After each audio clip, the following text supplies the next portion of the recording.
M के commodity analysis यह dehydration investment special प्रस्तुति में तमन्ना आपका स्वागत करती हूँ।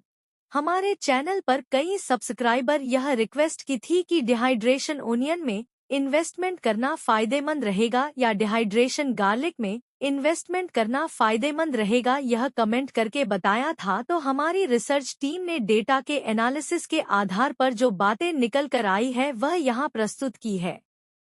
आपसे विनती है कि हमारे चैनल को कृपया लाइक करें, शेयर करें एवं सब्सक्राइब करें। आप हमें सपोर्ट करने के लिए ज्वाइन भी कर सकते हैं। जैसा कि हम जानते हैं कि भारत की dehydration industry fastest growing industry है। हर सालाना डिहाइड्रेशन इंडस्ट्री का व्याप भी बढ़ रहा है और निर्यात में एवं घरेलू खपत में काफी ज्यादा कारोबार बढ़ रहा है। इसके सामने इस व्यापार को कई चुनौतियों का भी सामना करना पड़ रहा है। भारत के डिहाइड्रेशन उद्योग में दो चीज प्रमुख तौर पर उपयोग में ली जाती है, एक है डिहाइड्रेशन ओनियन और एक है डिहाइड्रेशन गार्लिक। डिहाइड्रेशन इंडस्ट्री में सबसे प्रमुख रोल होता है इन्वेस्टर का, क्योंकि पूरी इंडस्ट्री में एक साथ प्रोडक्शन होता है और इन्वेस्टर के सपोर्ट से माल का स्टॉक होता है। इन्वेस्टर के सपोर्ट के बिना यह इंडस्ट्री का खड़ा रह पाना बहुत ही मुश्किल है। पिछले कुछ सालों में दोनों प्रोडक्ट में इन्वेस्टर की अच्छी और बुरी दोनों हालत हुई है, इसलिए अब इन्वेस्टर पूरी समझदारी के साथ अपने इन्वेस्टमेंट का डिसीजन ले रहा है। व्यापार की कुछ गलत नीतियों एवं इन्वेस्टर की मजबूरी का फायदा ज्यादा उठाने का चलन बढ़ने के साथ साथ अब इस इंडस्ट्री में यह इंडस्ट्री का मजबूत आधार कहीं पर बिखरता हुआ दिखाई दे रहा है। हमारे कई सब्सक्राइबर ने हमें बताया है कि व्यापार के एथिक्स डाउन होने की वजह से अब ओनियन कीबल में पूरी जागृति के साथ इन्वेस्टमेंट करना है। इन्हीं बातों के चलते हमारी टीम ने जो डाटा निकाल कर आया है उसका एनालिसिस किया है। ओनियन कीबल में 3 प्रकार के डिहाइड्रेशन होता है, एक व्हाइट ओनियन, दूसरी पिंक और रेड ओनियन और तीसरी येलो ओनियन, जिसमें प्रमुख तौर पर प्रोडक्शन व्हाइट ओनियन कीबल का होता है। पूरे विश्व में सबसे ज्यादा बड़ी मात्रा में निर्यातक देश हमारा भारत है। व्हाइट ओनियन की अच्छी गुणवत्ता एवं स्वाद के चलते भारतीय व्हाइट यूनियन डिहाइड्रेशन ने पूरे विश्व में अपनी अलग पहचान बनाई हुई है, लेकिन उसकी घरेलू खपत न के बराबर है। जबकि पिक एवं येलो यूनियन में घरेलू खपत का सपोर्ट भी काफी अच्छा रहता है। इसके सामने डिहाइड्रेशन गार्लिक में भी भारत अपना निर्यात में मजबूत स्थान बना रहा है। उसके सामने जंक फूड की दिन-ब-दिन बढ़ती खपत के चलते घरेलू खपत में भी काफी बड़ी मात्रा में व्यापार हो रहा है। डिहाइड्रेशन गार्लिक के निर्यात में भारत चीन के बाद दूसरे नंबर पर है। अब धीरे धीरे चीन व्हाइट अनियन कीबल में हमारे मार्केट को चुनौती देता हुआ दिखाई दे रहा है। अनियन में मैं भाव पर पैरिटी की दृष्टि कौन से है, चीन से मुकाबला भारत को थोड़ा मजबूत टक्कर दे रहा है, जबकि डिहाइड्रेशन गार्लिक में भारत के भाव लगातार 2 सालों से नीचे चल रहे हैं।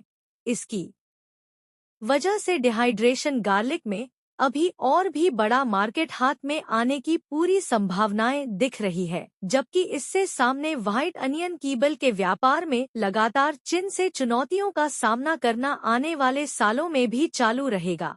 इस दृष्टिकोण से डिहाइड्रेशन गार्लिक की व्यापार संभावनाएं डिहाइड्रेशन अनियन की व्यापार संभावनाओं से काफी बढ़ती हुई दिखाई दे रही है। डिहाइड्रेशन गार्लिक एवं डिहाइड्रेशन ओनियन के व्यापार को समझने के लिए हमने निर्यात के डाटा को एनालाइज किया है।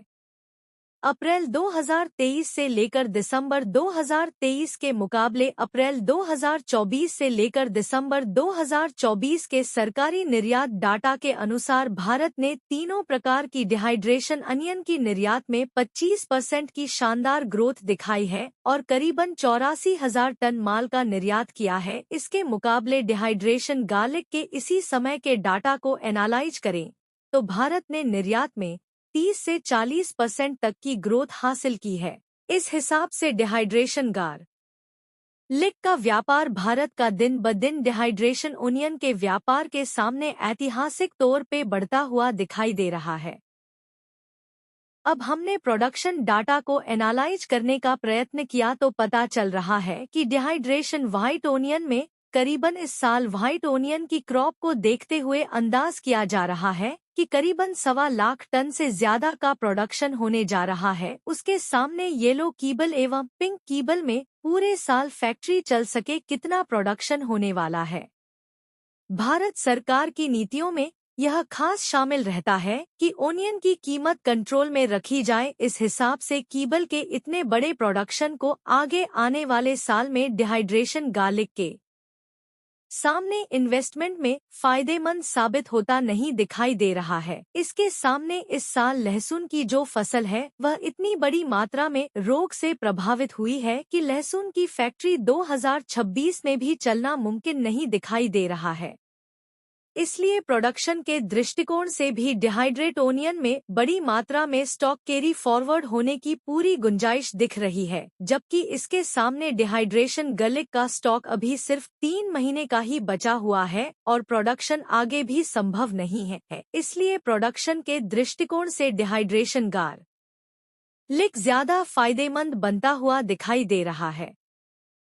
मार्केट रिसर्च में हमें जानने को मिला है कि अनियन कीबल में निर्यातकों के हाथ में काफी प्रोडक्शन रह जाता है, इसलिए अगस्त सितंबर तक मार्केट में कोई मूवमेंट नहीं होती है। उसके बाद जो 2 महीने के लिए माल चाहिए वही माल मार्केट से लिया जाता है, इसलिए इन्वेंटर को बहुत बड़ा फायदा नहीं मिलता है।